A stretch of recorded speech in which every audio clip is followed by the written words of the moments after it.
సంవత్సరం క్రితం తెలుగుదేశం ప్రభుత్వం ఏర్పడిన వెంటనే చంద్రబాబు నాయుడు గారు ముఖ్యమంత్రి అయిన వెంటనే రెంటపాళ్ల గ్రామానికి సత్తెనపల్లి నియోజకవర్గంలో ఉప సర్పంచ్ అయిన నాగమల్లేశ్వరాన్ని పోలీసులు చిత్రహింసలు పెట్టి మరుసటి రోజే కౌంటింగ్ అయిపోయిన మరుసటి రోజే చిత్రహింసలు పెట్టి నీకేం పని వైఎస్ఆర్సీపీ నువ్వు కమ్మావైతే వైఎస్ఆర్లో ఎలా ఉంటావు అనరాని మాటలు అతన్ని అన్యాయంగా అతనికి ఆత్మక్షోభ చేపించారు.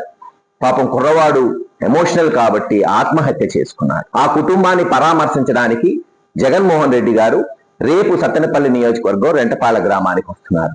మరి ఎవరైనా సరే ఈ దేశంలో ఎక్కడికైనా పోవచ్చు. జగన్మోహన్ రెడ్డి గారు వస్తుంది వాళ్ళ కుటుంబాన్ని పరామర్శించడానికి, ఆ యువకుడికి సంతాపం తెలియ ఘనమైన నివాళులు అర్పించడానికి. దానికి అనేక ఆంక్షలు ఈ ప్రభుత్వం, పోలీసు వారు ర్యాలీలు ఉండకూడదంట, మైకులు ఉండకూడదంట, ఎవరు పెట్టట్లేదే. ఎవరికి వాళ్ళు స్వచ్ఛందంగా వైఎస్ఆర్సీపీ నాయకులు, కార్యకర్తలు, జగన్మోహన్ రెడ్డి గారి అభిమానులు ఆయనతో పాటు అక్కడికి పోతారు.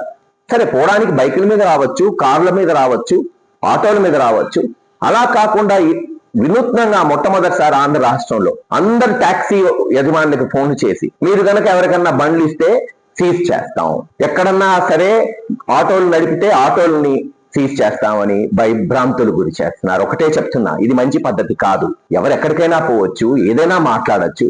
ఎవరం కూడా ఇక్కడ గొడవలు జరిగే పరిస్థితి ఎప్పుడు జగన్మోహన్ రెడ్డి గారు తీసుకురారు. దానికి ఉదాహరణమే మొన్న పోయిన వారం పొదిల్లో 40,000 మంది వచ్చారు పొగాకు రైతుల కొరకు. జగన్మోహన్ రెడ్డి గారు వెళ్తే ఒక్క వెహికల్ పెట్టకుండా, కానీ 20 మందిని తెలుగుదేశం చిన్న చిన్న కార్యకర్తల్ని, ఆడవారిని పెట్టి వాళ్ళకి 200 మందిని పోలీసులను పెట్టి రాళ్ళు తీసిరారు. అంటే ఉద్దేశం ఏంటి?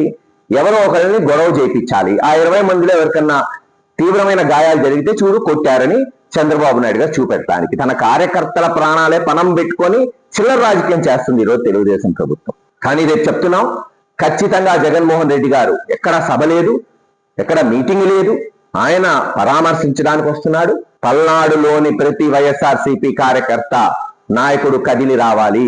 బస్సు మీద వస్తానా, కారు మీద వస్తానా, ఆటోలో వస్తానా, బైక్ మీద వస్తానా, నడుచుకుంటూ వస్తానా, పాక్కుంటూ వస్తానా, ఖచ్చితంగా రేపు 10 గంటలకల్లా సత్తెనపల్లిలో ఉంటాడు మీ కాసు మహేష్ రెడ్డి అని తెలియజేస్తున్నాను. అలాగే ప్రతి కార్యకర్త, నాయకుడు కూడా కదిలి రండి.